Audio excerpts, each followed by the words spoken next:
Je sais pas si en ce moment vous êtes un peu dans la même situation, le même état d'esprit que moi, parce qu'on arrive à la fin d'année et je repense un peu à mon année qui s'est écoulée et je fais un peu le bilan.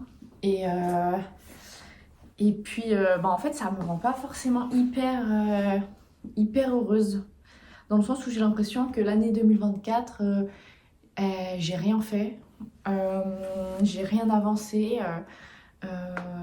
que ça soit sur tous les plans. Il y a même des choses où j'ai l'impression d'avoir reculé. Et du coup, j'avais juste envie de me plaindre en vidéo, comme d'hab. Mais c'est surtout que c'est pas forcément envie de me plaindre, mais c'est de m'en vouloir à moi-même, de pas avoir fait plus de choses que j'aurais sûrement pu faire ou me donner les moyens de réaliser des choses. Et comment y remédier au lieu de juste faire la ouin-ouin et se plaindre, qu'est-ce que je peux faire et mettre en place pour que les choses aillent vers le mieux pour moi et pour ce que j'ai envie de faire de ma vie. Parce que quand même on en est là, hein. J'ai quoi, 27 ans et j'ai l'impression que je stagne depuis la vingtaine à peu près, le début de la vingtaine, qu'il n'y a pas grand chose qui se sont passées, que je me conforte dans ma médiocrité un petit peu. Peut-être pas dire ça, c'est un peu violent, mais que je me conforte dans une routine qui me complaît, mais au final, dans laquelle je me sens pas bien après. Euh, c'est une petite situation qui m'a forcé à avoir un déclic que j'ai pas du tout tenu ensuite. Je vais vous expliquer. Pendant moins de 24 heures, j'avais plus de téléphone, il avait plus de batterie et j'avais aucun moyen de le rallumer. Et en fait, ça m'a, outre le fait que toute la nuit, je me réveillais en sursaut pour savoir si c'était pas 10 heures du mat et que j'étais en retard pour le taf, c'est que du coup, je me suis réveillée bien en avance, vers 5 heures. Et j'ai pris le temps, du coup, ben, pour moi, enfin, comment dire, c'est pas vraiment du temps que j'ai pris pour moi, mais c'est du temps où il y avait que moi et moi. Je pouvais pas m'ennuyer sur mon téléphone, je pouvais pas scroller sur les réseaux sociaux. Euh, du coup, le temps est passé lentement ce matin-là. J'ai pris le temps de me préparer dans le silence complet. Euh, Parce que bien que j'ai l'ordinateur, chez moi, j'ai pas de Wi-Fi. Donc, ce qui fait que je fais tout en partage de connexion via mon téléphone. Et comme j'avais plus de batte, comme il s'allumait plus, c'était vraiment moi et moi, quoi. Et pareil, dans les transports, j'ai pris un livre. Ça faisait presque un an qu'il me reste une dizaine de pages que j'ai arrêté de le lire. Je sais pas trop pourquoi. Et que du coup, je me suis dit, c'est l'occasion que je le continue dans le bus. Mais ouais, cette journée m'a marquée parce qu'elle est différente des autres, parce qu'il s'est passé quelque chose de différent. Et je la garde comme un souvenir positif, parce que j'ai plus de souvenirs de cette journée-là, bien qu'elle soit différente, mais aussi parce que du coup, j'ai pu plus me concentrer sur mes actions, sur ce que j'étais en train de faire, d'être vraiment ancrée dans le moment. Alors que généralement, moi, le matin, je me lève, je scrolle sur les réseaux, je bois mon café, je suis encore sur les réseaux, dans le tram, dans le bus, pareil, Instagram, TikTok, Twitter, c'est que ça. Et en fait, c'est vraiment la sensation de laisser sa vie passer à côté un petit peu, parce que du coup, on regarde la vie des autres, on se divertit, et c'est très bien de s'ennuyer, c'est très bien de se divertir. Mais c'est vrai que je pense que je fais partie de la majorité des gens qui procrastinent le plus, euh, qui, et qui a le temps, en fait, c'est ça, qui a le temps de procrastiner. Parce que je travaille pas à 100%, du coup, il y a plein de choses que je pourrais faire dans mon temps libre, et que la plupart du temps, ça finit juste que je reste au lit et que je fais rien de ma journée. Et ça, je m'en veux. Euh, je m'en veux de ne pas avoir pris plus de temps pour être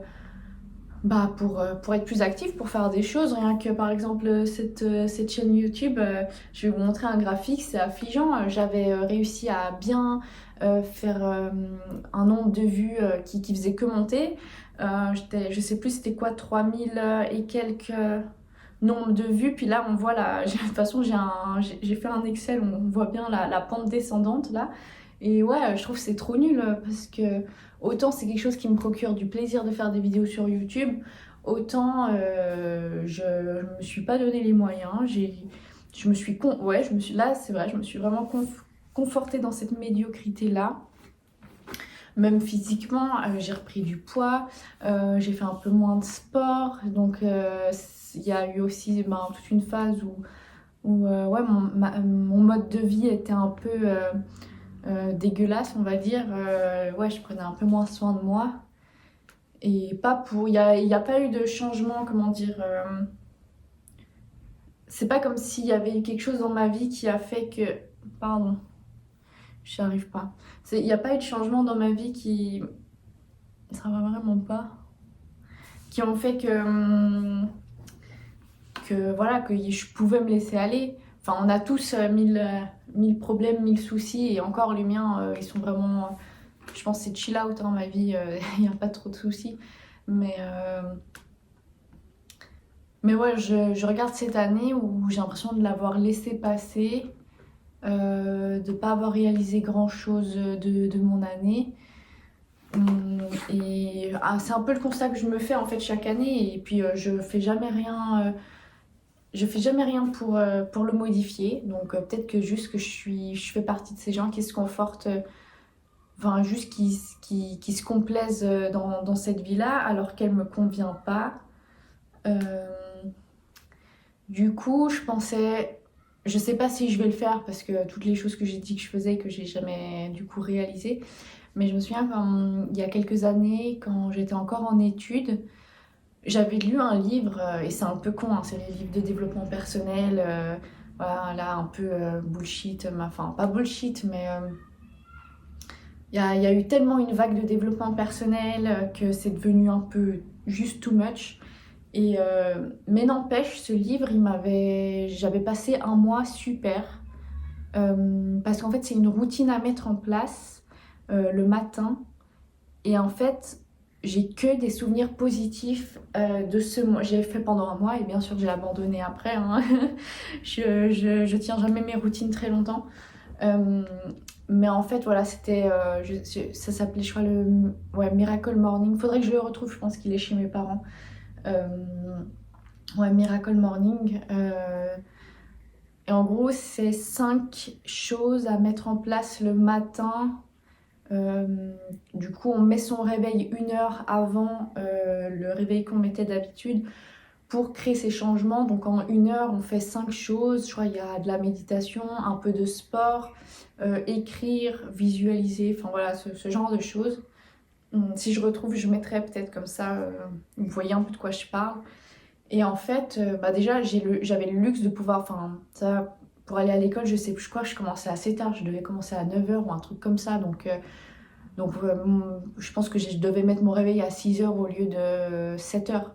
Donc j'avais le luxe de pouvoir le faire parce que je comprends bien qu'il y a plein de gens, s'ils mettent déjà le réveil à 5h30, pourquoi se réveiller 1 heure plus tôt ou même à 6 heures, on va pas le mettre à 5 heures. Mais ce début d'année, normalement il y aura, enfin il y a censé avoir du changement dans ma vie professionnelle dans 2 mois, mais c'est pas sûr, donc on verra ce qui se passe, mais j'aimerais bien, ouais, peut-être pourquoi pas profiter un peu de ce petit temps qui me reste à disposition, de temps libre pour me ressentir un peu fière de moi et de mes journées, de ne pas juste glander et attendre que le temps passe. Ouais, parce que ce qui fait le plus peur, je pense, dans une vie, au final, c'est d'arriver ben, à un âge où on a laissé passer toute sa vie en fait, et que c'est le constat qu'on se fait presque sur notre lit de mort, où on n'a pas réalisé les choses qu'on voulait faire, qu'on n'a pas, ouais, qu'on n'a pas, je sais pas, osé prendre les choses en main, osé dire les choses. Et, euh, et c'est une vraie peur pour moi, et je pense pour toutes les personnes introverties qui ont toujours laissé aussi les gens prendre les décisions à leur place. Ça a été, on va dire, dans mon enfance, mon adolescence.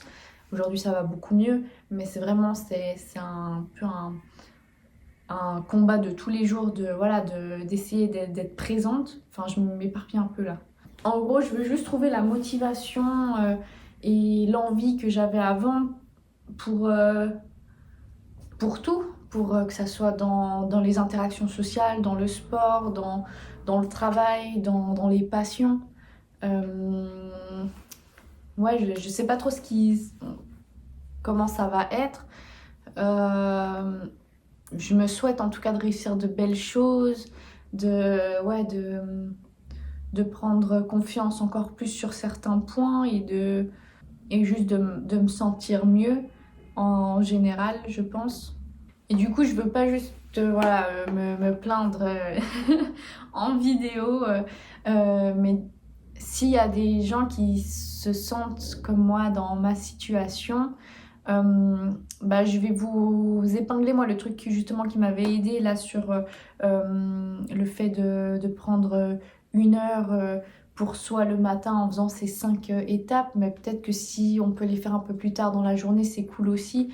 Euh, et ce serait chouette qu'on puisse se donner. Si vous avez des astuces à partager qui ont fonctionné pour vous, je veux bien que vous les écriviez en commentaire parce que je pense qu'on peut tous s'aider là-dessus.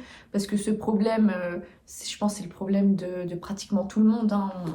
On a tous des phases où on a l'impression de rien réussir, de rien faire et de laisser passer sa vie passer. Euh, Il y a aussi un travail que je dois faire, que euh, je dois, on me demande de noter toutes mes émotions et de quelles sensations passent dans ces émotions et c'est très très difficile quand on a l'impression de pas du tout être connecté à soi et à ses émotions. Ça c'est aussi quelque chose que je procrastine, que je dois faire 1 fois par semaine mais que je le fais pas, enfin, ou que je le fais au dernier moment le matin avant mon rendez-vous. Mais ouais, de plus prendre le temps d'être soi, de faire des choses qui font du bien à soi et c'est tout.